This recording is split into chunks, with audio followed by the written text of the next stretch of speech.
එහෙනම් පෝස් වලට කරන්න පුළුවන් දෙයක් නැද්ද? නෑ, තියෙනවා. පෝස් ගැන අපි විශ්වාස කරන හැම දෙයක්ම ඇත්ත නෙවෙයි.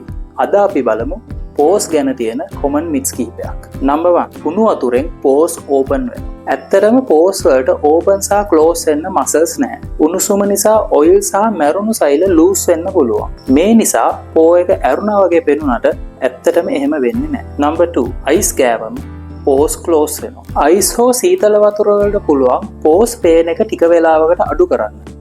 හැබැයි මේකෙන් පෝස් permanently close වෙන්නේ නැහැ. Number 3 large pores permanently shrink කරන්න පුළුවන්. පෝ සයිස් එක genetics, oil production සහ skin structure එක වැනි සාධක මත depend වෙනවා. ඒ නිසා pores permanently අතුරුදහන් කරන්න බෑ.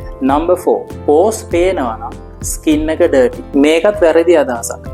visible pores කියන්නේ poor hygiene එකක සලකුණක් නෙවෙයි. එහෙනම් pores වලට කරන්න පුළුවන් දෙයක් නැද්ද?